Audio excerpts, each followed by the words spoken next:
You want the door shut? Sure.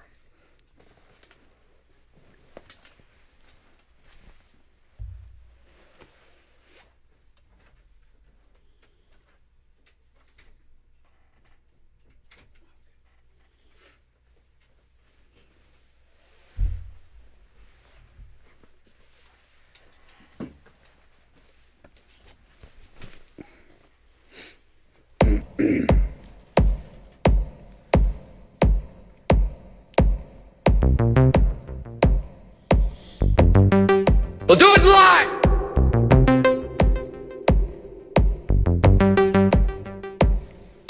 Get ready for an Orwellian term. Harmonize. Harmonize. I suggest you capitalize the first four letters in your mind. Welcome to the Middle Ground Podcast. Welcome back. Your host, Imam Marc Manley, his brother Dawud, Aleman, here for episode 20.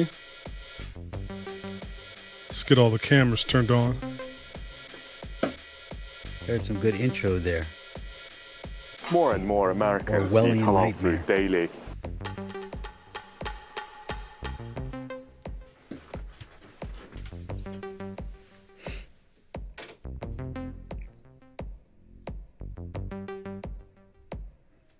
All right. All good? We're here. Yeah, welcome back. Alhamdulillah. Episode 20. Can your Imam make a beat? Man, That is the name we of this episode. just keep bringing more gear in here. Yeah, man, I got all this stuff laying around from my radio days. And you would have never known. Yeah, man. Can your Imam lift? Got the whole Can they make a DJ. beat? Like Run DMC, man. All right, well, so let's go ahead and break it down. What are we going to get into today? Well, just a mind blower for me when I came across this information. And it was probably around 2016 I came across this concept, and now basically a commission that probably our audience and a majority of the world has never even heard of, but basically pretty much controls the food, in particular its nutritional values, and they have these standards guidelines. So it's called Codex Oh, here it Alimentarius. Make sure That's a hard expialidocious. Yeah, Alimentarius. So Codex Alimentarius, and we're just going to condense that and just say Codex from now on. But the Codex was a mind blower for me. And, you know, you always wonder, like, where do all these regulatory agencies come from? And, you know, how did these people come into power? And why are they even bothering us and telling us how to live and what to eat, and, you know, on and on and on. So this becomes a story that really captivated me. But of course, over time in the mundane life that we live, so to speak, and Yes. you know, the monotony of life, you kind of forget about these things. Well, it came up on my radar again not too long ago, actually, a couple of days ago. And I was like, hey, I think this is something we could talk about. So, you know, and I'll give a little bit of background behind it. But it was basically this idea proposed by an individual who was in the Nuremberg trials, so during the World War II. And he was a businessman and probably, you know, a close affiliate with the Nazi Party. He was in the Nuremberg trials, but he had one of the biggest chemical companies in Europe, and a lot of those the names came out from him or from his company. But basically, he in prison, he was like, you know what? What else can we come up with, man? Like, how else can we control Right. the populations? And so he got with his buddies at the UN when he was released and said, hey, how about we control the food supply? And the UN said, yeah, let's do that. And they came up with this concept of the Codex, or the CAC, the Codex Commission. And so the United Nations was basically the commission for it, managed by the World Health Organization and the Food and Agricultural Organization. So the WHO and the FAO, all these acronyms they give me. Man. And it was bureaucracy, and you would have, thousands of food standards, guidelines, and regulations. And it was presented as something voluntary that countries could be a part of. And it's always under the guise of, we're going to bring safety and standards to your country and your people, which you should do. That sounds good, right? Exactly. Have these standards. However, these standards gain legal weight through the World Trade Organization. So now it became an idea where if a country was in violation, then they could be taken to court. So another country could take another country to court. And so now we have these other standards of how to regulate lawsuits, if you will, and adjudicate, so to speak, international trade disputes concerning food. So then, this, as normal, more policies, right? More edicts, and you just Although it should be noted, right? Yeah. Once we get into, what's her name? Rima? Right. Dr. Rima Leibau or whatever, right? Yes.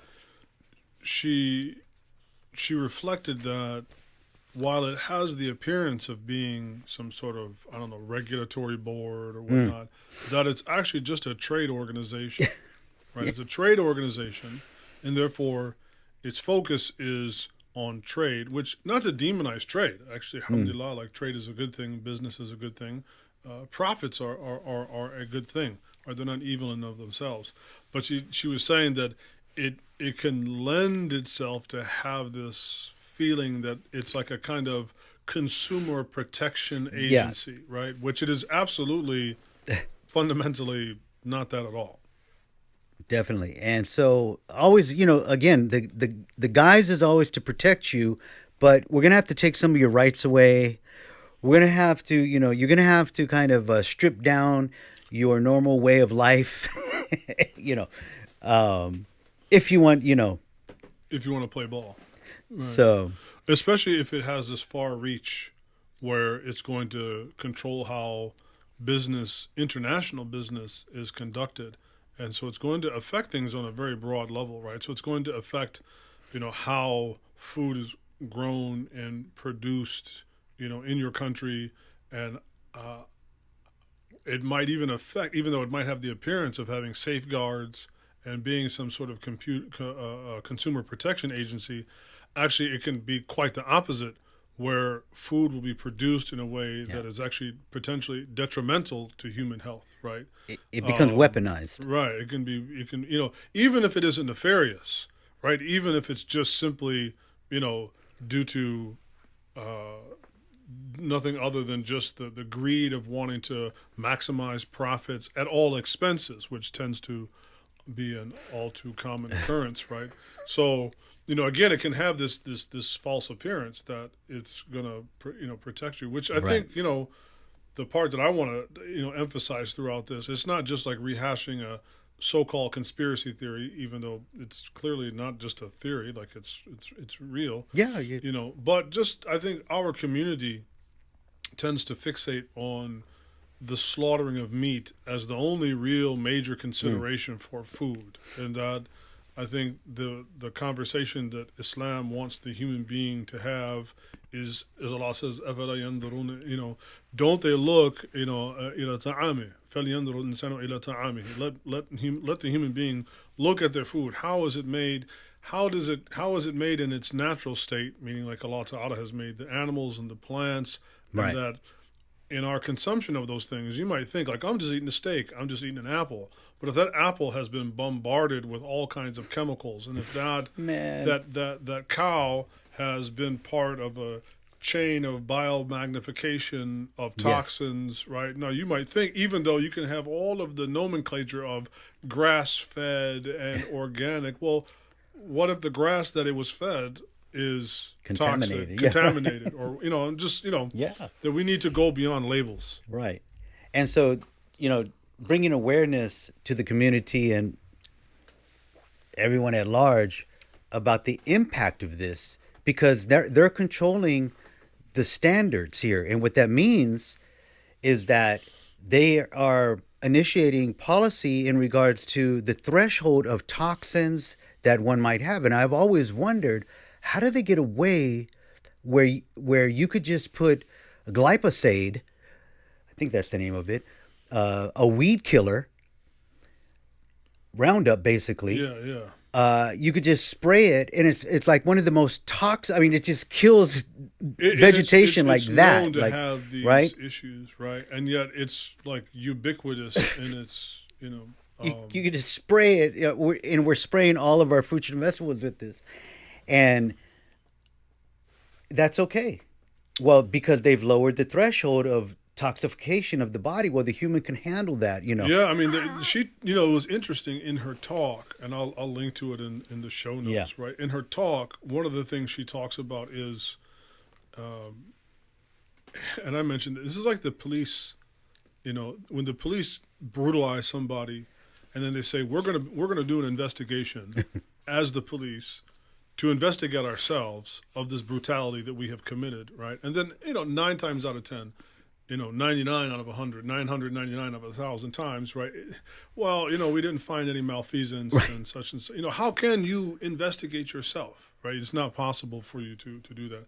But she was saying that the process by which they determine toxicity is so jacked up that it's like the threshold is so low that and then once they don't test on humans, so they we're talking about something that the end product is meant for human consumption, but we're going to test the potential impact on human health by first just testing it on animals, and then never going to really human trials, and then from that, we found that as long as it stays within this marker, and on and I mean, you have to go listen to the video to get 100% of the, the way she words it. But it was like, wow, that is absolutely crazy. And again, that's them policing themselves. Yeah. That's not like a third party, independent third party laboratory coming in and saying, okay, we did this. No, they're doing it themselves. Of course, they're highly incentivized to rig the testing. So that it comes out in favor of like, sure, you only, you can eat 100 of these things and it's not a problem. Right.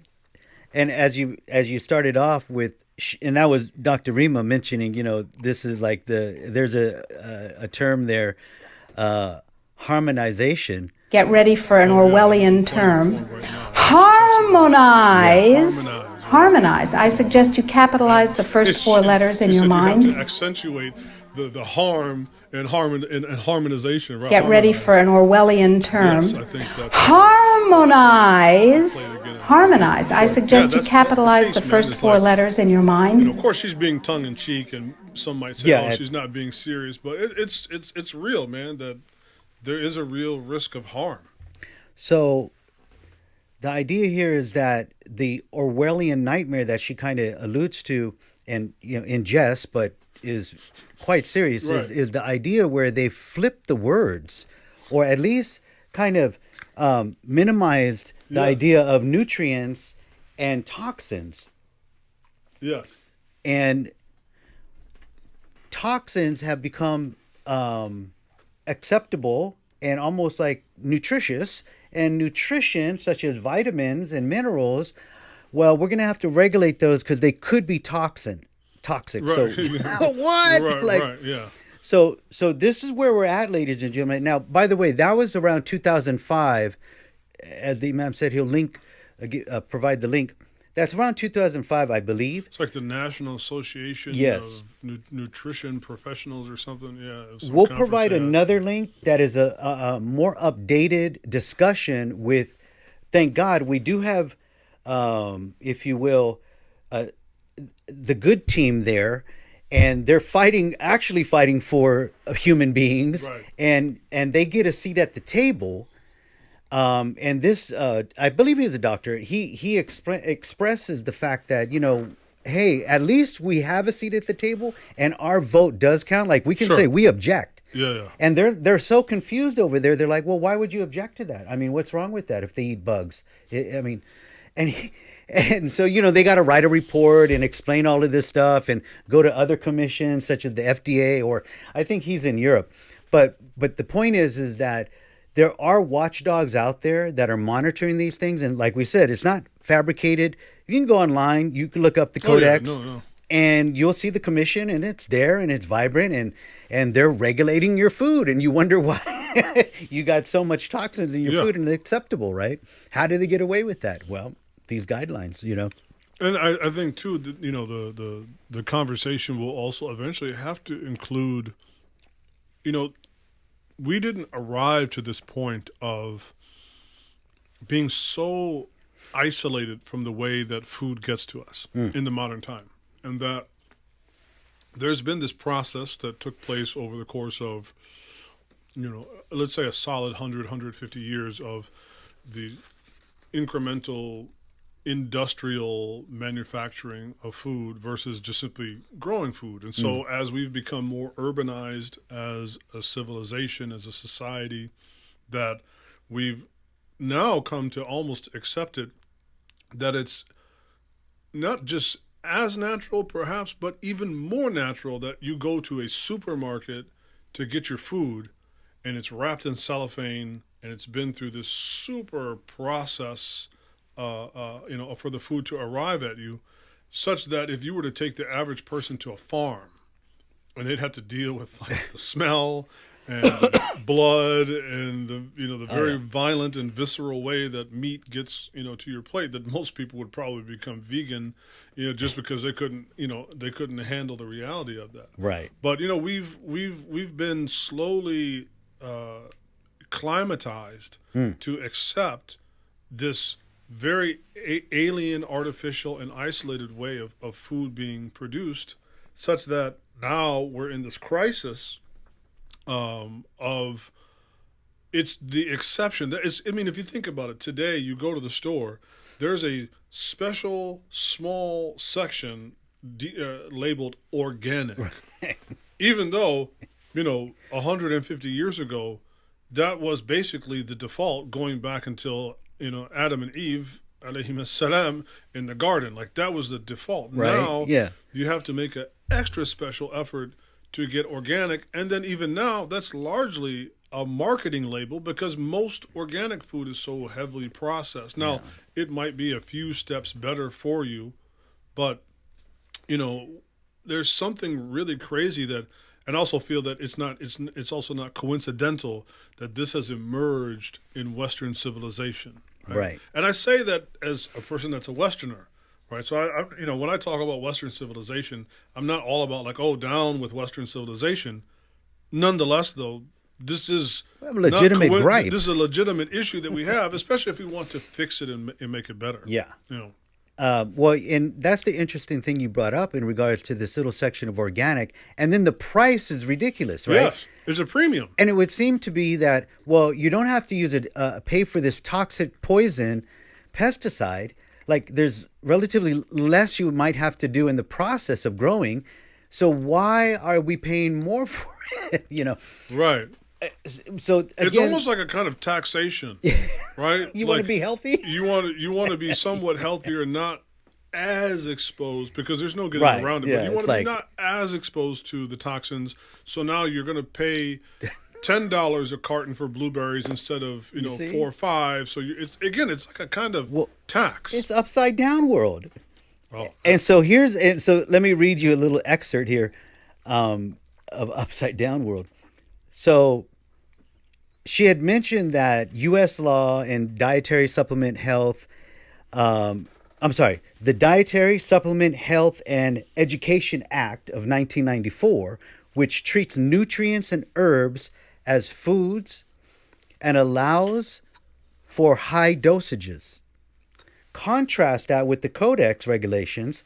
They argue that the Codex approach effectively classifies nutrients as toxins. I'll read that again. Classifies nutrients as toxins and imposes a very low maximum limit on their use. So over there with the Codex, they flip everything backwards, right?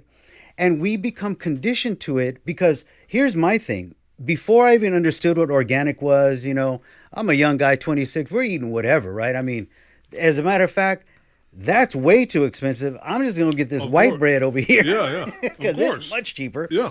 And it fills me up. See, I just need to get full.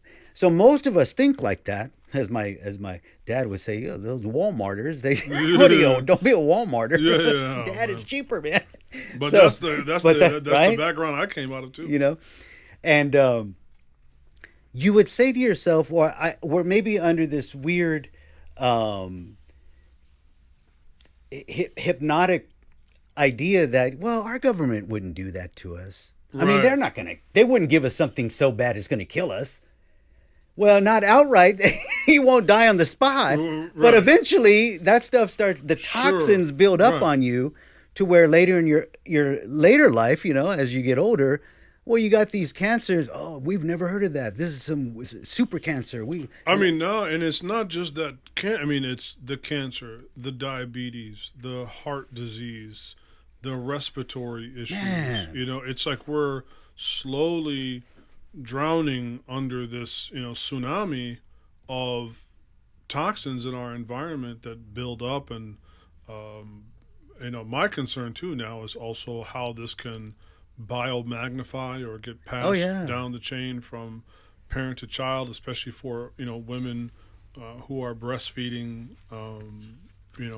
I told you about my wife told me that thing about one of the most insidious lobbies is the baby food lobby that makes not just baby food, but they make formula.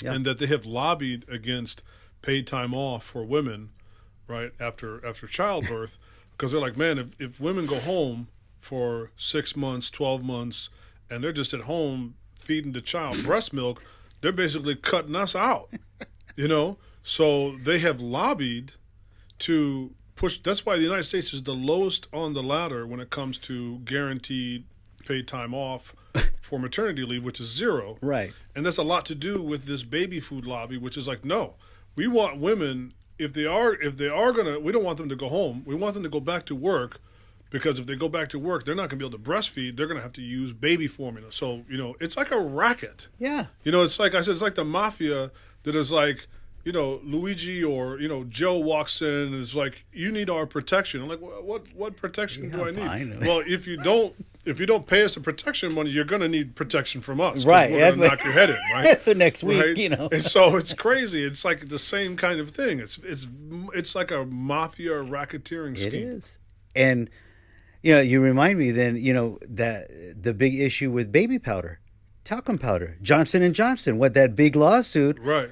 For years, and then people were wondering, they were a baby, and then they ended up getting cancer when they were, in their later 30s or something. And it's like, well, how did I get this? Because I lived super healthy and everything. Well, it was the baby powder mom was putting on your tush.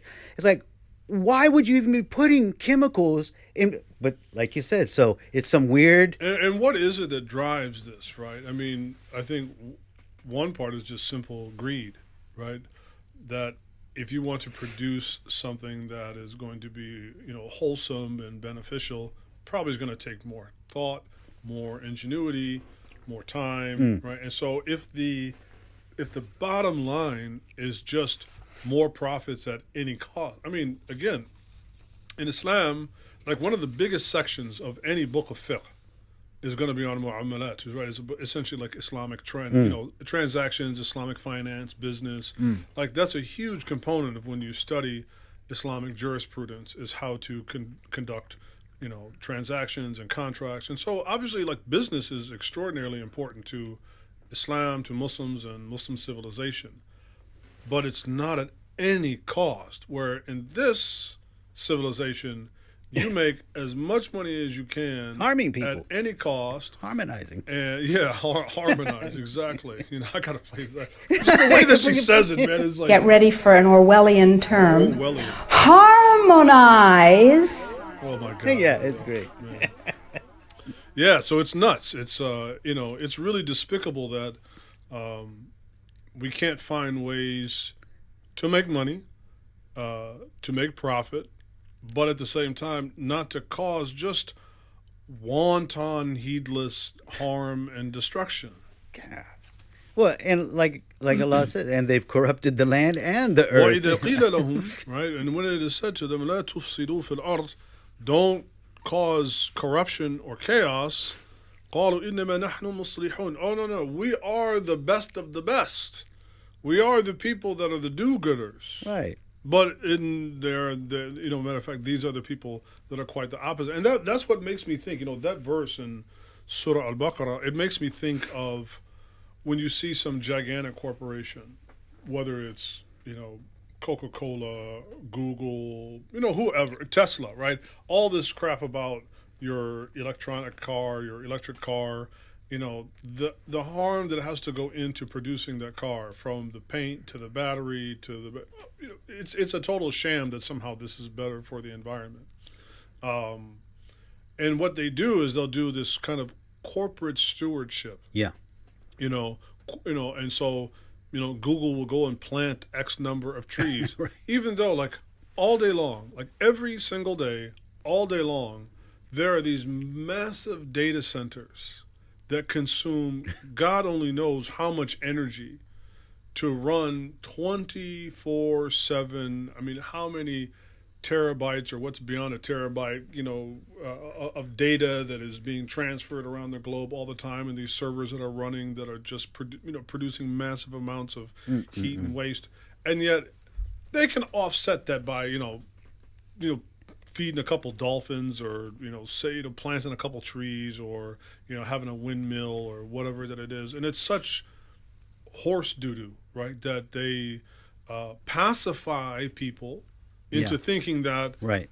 This is just a mere calculus of, okay, we got a +3 because of our server and our data center, but now we -3 over here because we planted 10 trees or whatever. Right. And they have these massive promotional campaigns to give the idea that somehow they're offsetting this. But now if you or I want to have a steak, or you want to run your AC because it's 110 degrees outside, or you want to have a gas burning stove instead of an electric stove, right? Yeah, oh man, this is unbelievable. Yeah, it's backwards world. So so the idea here with Islam is that it encourages giving the good thing.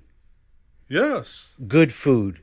Whatever you might give the best, right? كُلُوا مِن طَيِّبَاتِ مِمَّا رَزَقْنَاكُم, right? And Eat it of the good promotes things. food security. Yes. It's not promoting food insecurity, right? And zakah is part of the institute that is the foundation of this, right? Yes. These resources that we might have. And you find in the West, I'll tell you a story, a lot of people, I think, around the world are kind of enamored with America. They got, you guys got it all. You got a great system. Your systems are great until they get here. We were at the hospital one day. We were at the emergency room, and I believe this woman was from Jordan, and it seems as though her sister. There was two sisters. One was ill from Jordan. The one living in America brought her to the emergency room, and she was telling her, "Don't worry, we'll be in and out of here. It's great." Apparently she hadn't never really been to the emergency room. Right. Yeah. She brought her sister here. She ended up waiting. Her sister was, "This is worse than Jordan. Are you guys joking? I would have already been seen and back home. Who probably would have had tea at the hospital, whatever." And so they were, by the end of the night, they were still there. She was complaining. She was haggard, tired. No one had seen her still. They just gave her, that quick checkup. But my point is that there's this weird fallacy that we got it going on over here, and actually, once you get here, it's like, wait a minute, I was doing better back home. Yeah. I mean, in fact, the health system here is one of the major catalysts for people to become homeless or unhoused. I don't know what the term is now. Now you can't say unhoused. Yeah, unhoused or is whatever it is now, man. Get the correct nomenclature. Roof challenged. I don't know what the politically correct term is to use anymore.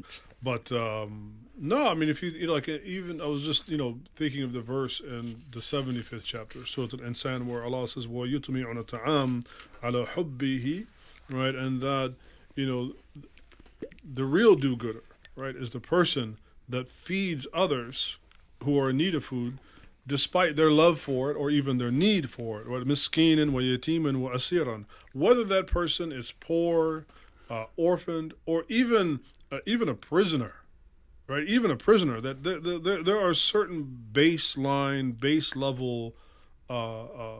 There's a certain line of societal obligation, and that is not based upon your marketing strategy of how to convince people to buy more of your products. So Google will go and plant some trees or whatever that they're going to do, not to better us, but like, hey, if we do this, maybe this will somehow massage into your brain, oh yeah, I should go buy some more of these Google products or more of these Tesla products or Coca-Cola products or whatever it is, Right. إِنَّمَا نُطْعِمُكُمْ لِوَجْهِ اللَّهِ.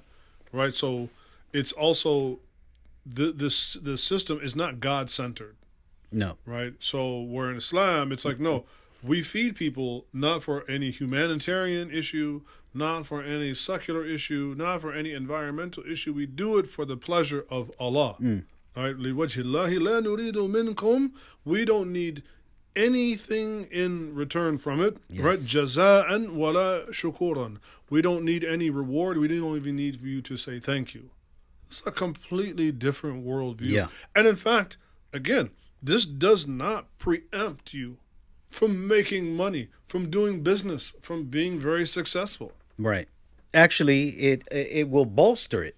Yes. If people don't think, don't just think about it this way. But if everybody wasn't sick and dying and suffering from cancer, those people could go out, earn a job, and buy more of your products.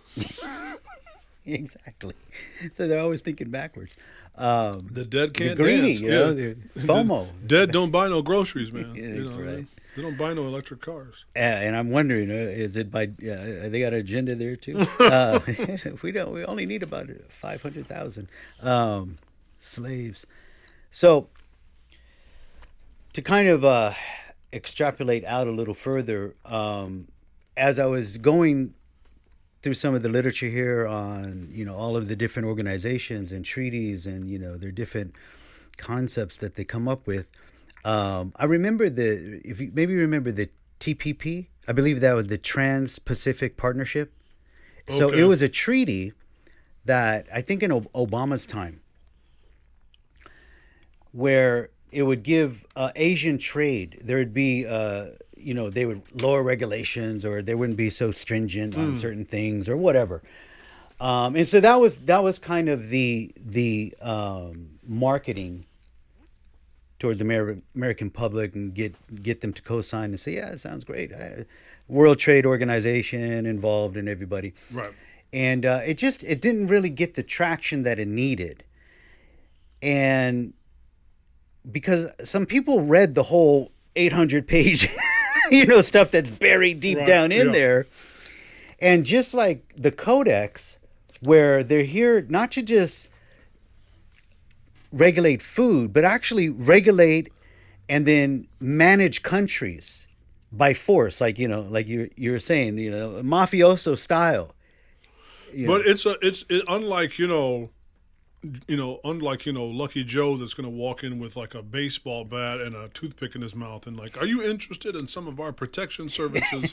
Right? It's a little bit more subtle than that. Exactly. Right? It's a little bit more subtle, and in fact, the reason why we're not finding out about this until years later, and it's on a conspiracy theory labeled, Right. video or whatnot, and it's buried, is because this has actually been transpiring behind the scenes, and they did not seek out like public opinion, like, hey guys, we got this great idea that we think will improve, quality of human life and food production. What do you think of it? No, in fact, it seems that they don't want our input. Yes.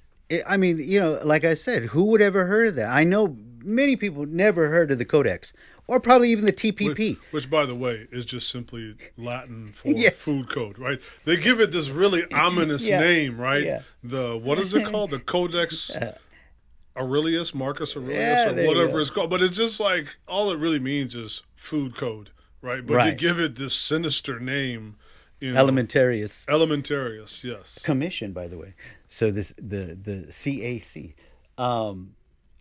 But a part of this whole, as we start to see, if you will, globalization, the means behind it was a fascist agenda. And when you looked at some of these treaties, especially the TPP, the idea here was that, again, to make there's settlements between countries. The nefarious part was, if, let's say, Marlboro, let's say Malaysia advertises cigarettes cause cancer. Yeah. Well, Marlboro as a corporation could say, hey, you violated the treaty of trade here, and you're harming our business with that advertising. Right. We're taking you to the World Court. Well, what's the World Court? Oh, well, that's just a group of our own nominated judges.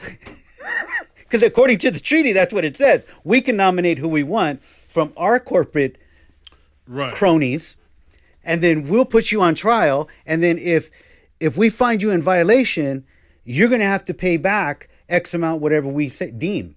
Well, here's the thing, ladies and gentlemen. Still, we'll say, well, that's not bad. Well, so what if that country... No, it's our tax dollars. You're the one actually paying at the end of the day. And I think she showed that in the video where, these things are funded through these, like, kind of very, very, very recessed parental organizations that are then funded ultimately in some kind of way from, like, taxpayer dollars, even though, again, they are not at their core a consumer protection agency, right? Meaning taxpayer protection agency. No. So it's really messed up.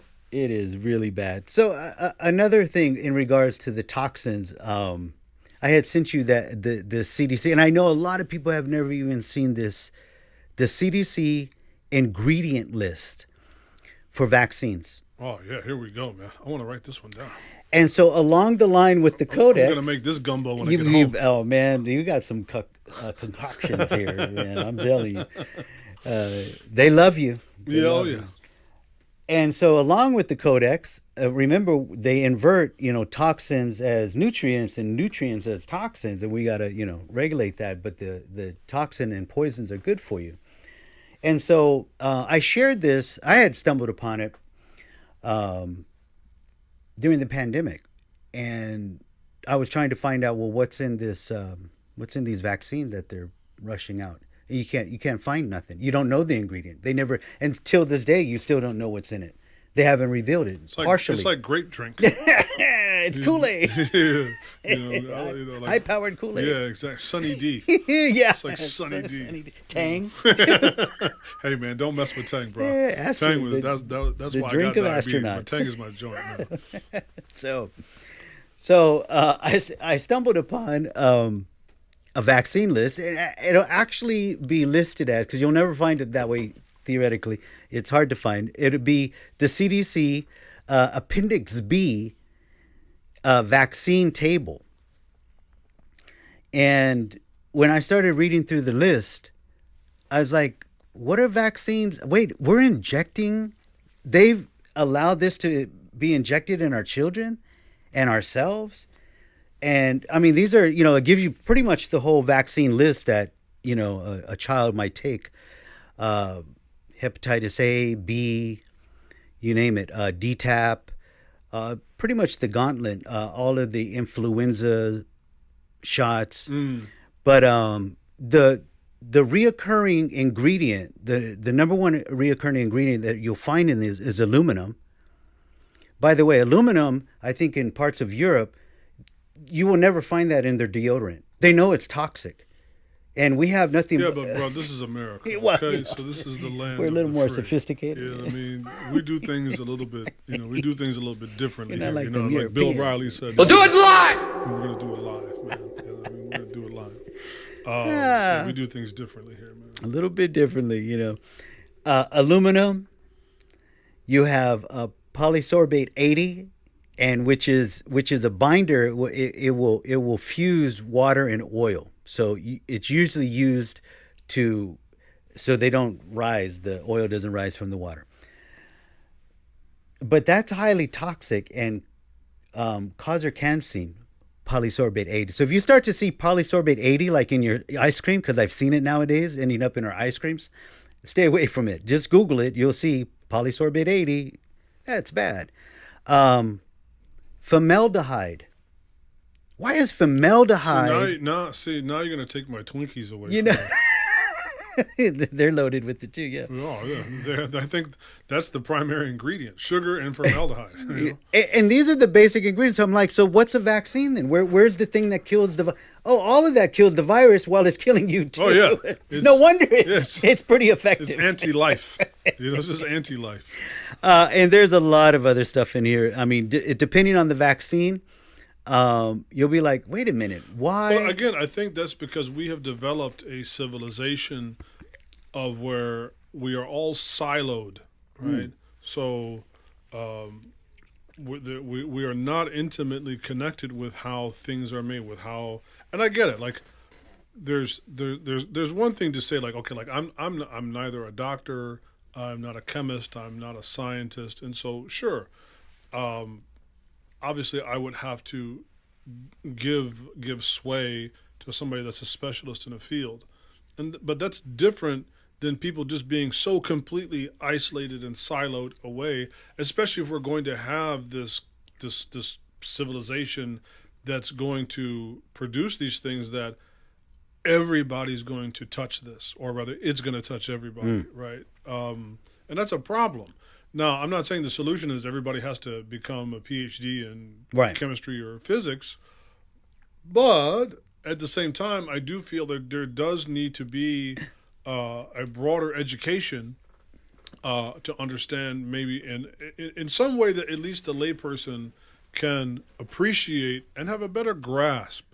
But it almost seems like any desire on our part as the plebes, as the sheeple, right, is, it almost there's a kind of anger from that industry. Yeah. That we might go, well, I'm not really comfortable with that. And we saw that during COVID, right, that any skepticism about it, even if you weren't going way off in left field about certain conspiracy theories, but you're just like, I don't know, man. You're going to put something in my body. I'm not quite sure what this is all about. And I would like to have some more information on that. That alone seemed to enrage a great many people. Yeah. Including some of the other sheeple. Yes. Yeah. Well, I mean, along the lines of that, I think some of the strongest advocates for it, like, and we're calling people like, you're selfish, you're just thinking of yourself, you're anti-vaxxer, you know that whole gauntlet of tension that people are going through. I forgot that guy's, he was a Cuomo, but not the governor. No, his brother. His brother. Yeah, the anchor, the news anchor. Yeah, the news anchor. So he was like, him and Don Lemon were just, they were reaming people. Yeah. They were roasting people that had any like raised eyebrow about it whatsoever. Now only to start walking that stuff back. So what does he say? Now he came out and he said... Now he's on the horse medicine. Yeah, exactly. And he got what? And he got vaccine damaged or something like that, he said. Ivermectin. And he was taking ivermectin. And what was his thing? I think somebody was pointing out, he never apologized and said he was wrong. He can't. Because he's a part of the... It's funny that they call them news anchors.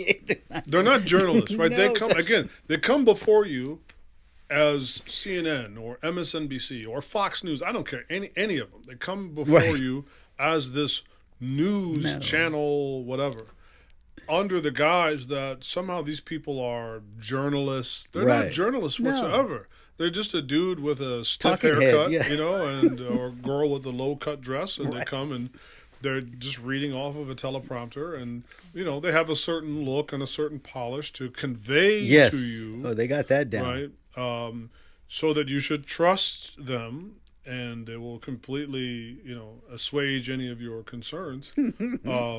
But no, I mean, seriously. It's true. Is it, why do they call because they it's want opinionated news. Yes. It's interesting that they are called news anchors. What are they weighing down? Right? That they don't want to float away, like your free will, your opinions. Yeah, exactly. Or, you know, it's a CIA teleprompter, opinionated. It is. It really is. It's just, you know, 6 o'clock news with Operation Paperclip. That's all that it is, man. You know, special host Bernays, Chris Cuomo. See now, folks, you didn't get to see us live before. This guy will have me rolling. You'll hear me laughing.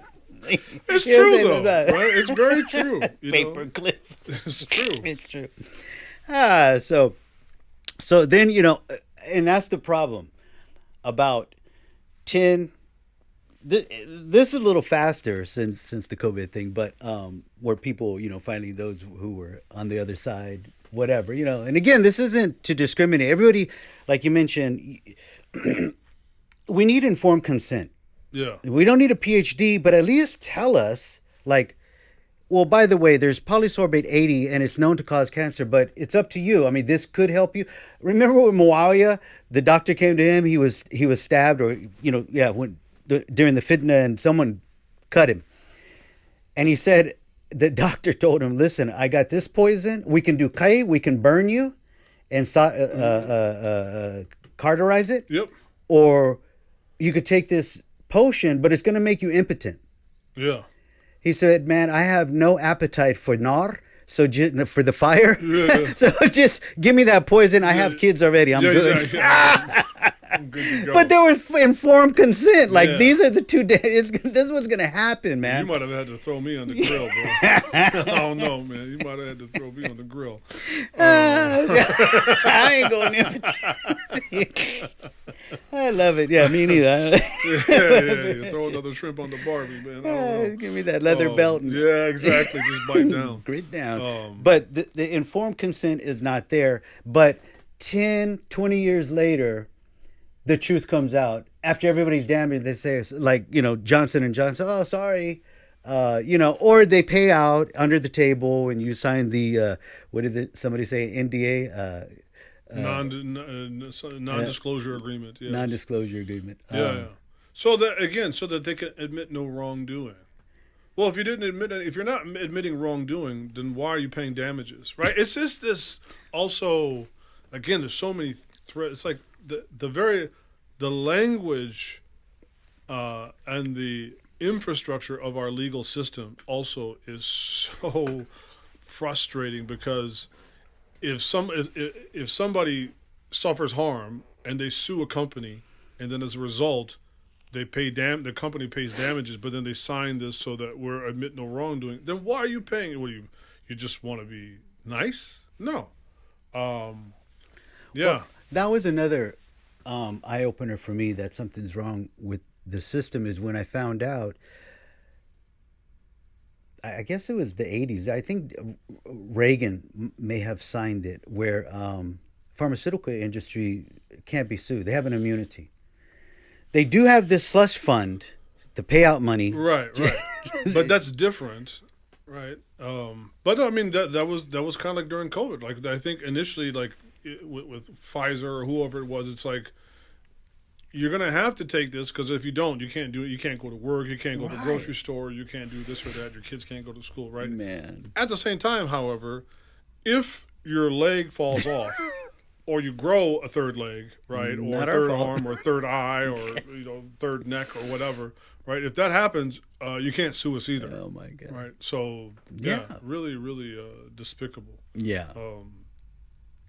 But I think so I think the other part we had talked about, that this seems to echo, and I say this very lightly because I know sometimes Muslims like to get sort of conspiratorial about things related to Akhir Zaman or the end of times. But there is something very Dajjalic about the system, which is, it is at its core, it's fake, because it's not only that the food is toxic, okay, obviously, right? But it's also not food. Right.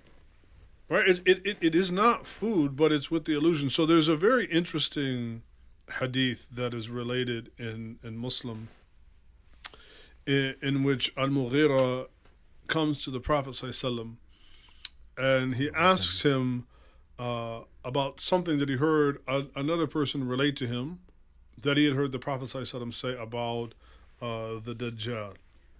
And so he says, ما سأل أحد النبي عليه الصلاة والسلام عن الدجال أكثر مما سألته. Nobody has ever come and asked the Prophet ﷺ more about the Dajjal than me. This is Al-Mughira saying, right?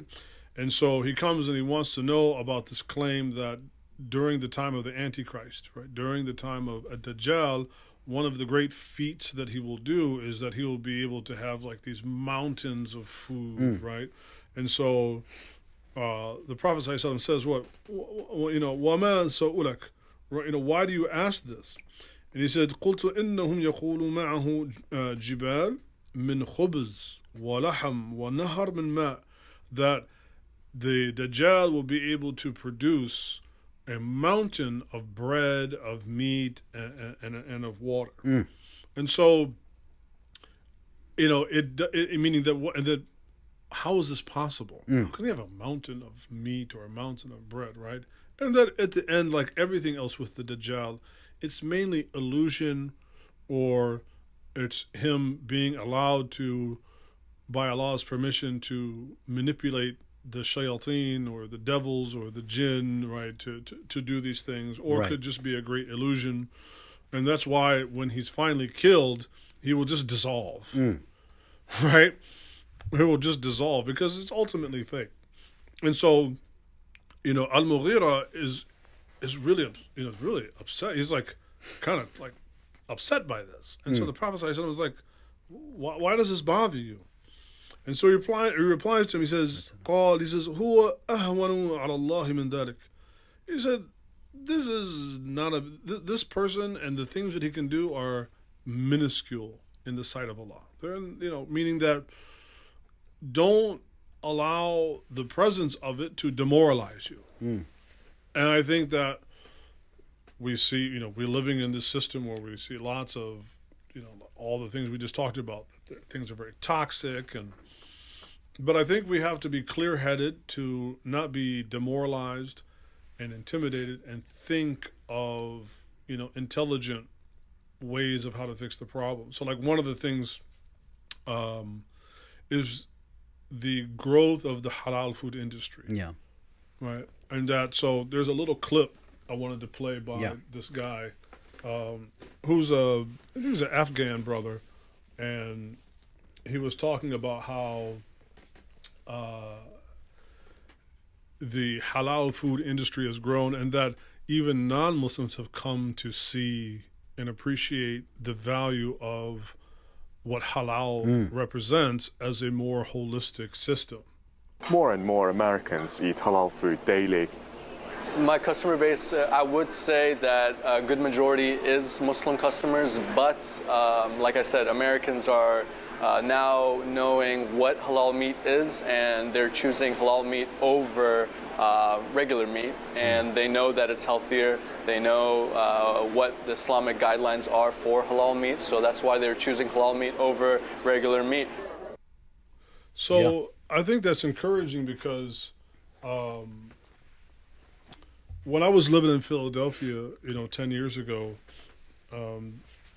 there was this like explosion of halal food carts. And so I was talking to one brother one day, Pakistani brother, who had a, halal chicken and rice, food cart. And I was just asking him, like, how's your business? And he's like, things are actually doing pretty good. He's like, I opened my business because it was close to Penn's campus. He's like, I had opened it here because I thought maybe there would be a fairly good Muslim population to serve, which is true in that area. But he's like, man, a lot of my clientele are non-Muslim, but they've told me that their interest in specifically eating it included that they knew enough about the idea of halal food, of course, in this case, meat, that, the animal was treated in a certain way and it was slaughtered in a certain way, and that it seemed a more holistic, food system, and that even for people that were not Muslim, that held a great appeal to them. And so I think that there's an opportunity amidst all of this, stuff for Muslims to build sometimes really just like a viable alternative. Yeah. Sometimes you're up against this great, massive, economic system, and it can be intimidating to how to think, well, how can I go? Well, you might not be able to tear down that system, but you could build yourself a viable alternative. In fact, if you look, at the way Islam started, the Prophet ﷺ ultimately has to leave Mecca, goes to Yathrib, becomes Medinatul Nabi, goes to the city ultimately known as Medina, or the city of the Prophet. And what they do there is they don't kick out the Jews, they don't kick out the Christians, they don't kick out the pagans, right? They go there and establish themselves, and over a period of centuries, they build this viable alternative to the pagan way, which was the dominant way of doing things, that ultimately people over generations said, you know what, this seems like a pretty good way to be, a pretty good way to live. And I think there's a great lesson in that. So when we're faced with these great structural challenges, it may not even be that Allah will permit you to just simply tear it down. Right. Because in something as drastic as that, it might even cause more harm than good.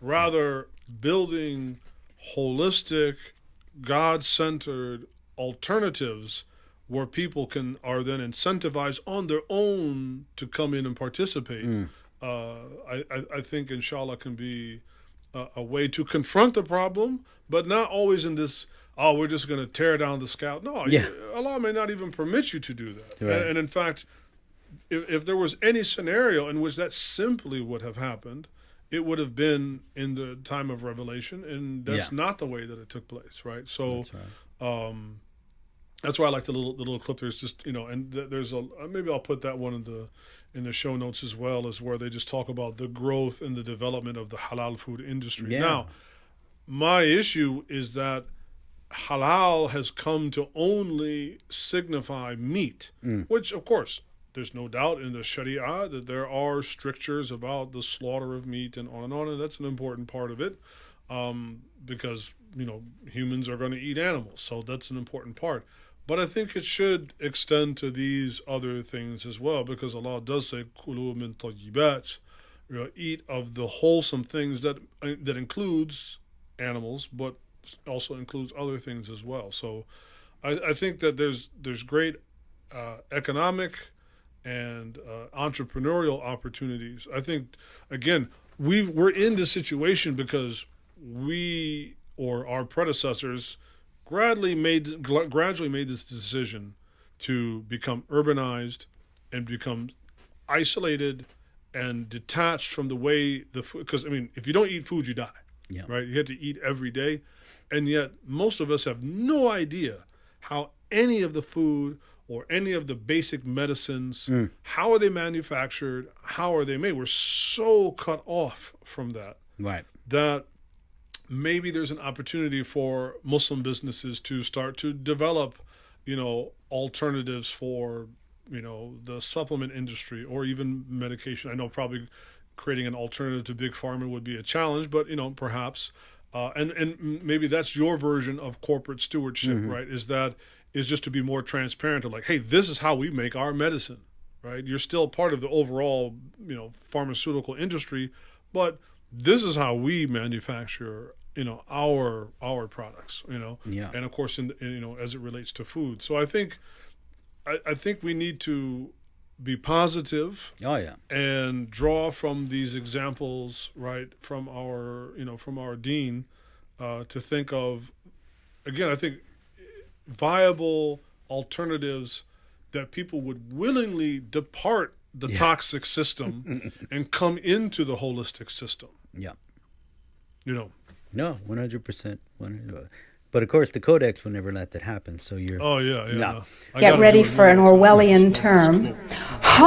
Harmonize. Harmonize. I suggest you capitalize the first 4 letters in your mind. Right, capitalize the first 4 letters. Right. Now the other this part is funny. I know this is almost like a tangent, right? But what is it about people of a certain age that when they tell you what the website is, they say www something. They don't put dot. Okay. Why don't they do that? Right. So when she tells you about her website, it just made me laugh. Everything I'm going to tell you is documented. And it's a great deal of it is documented on my website, which is www.healthfreedomusa.org. No. Why is it that like people of a certain age don't put the dot in there, man? I don't know. I don't know what that is. We'll do it live. All right. Well, alhamdulillah, man.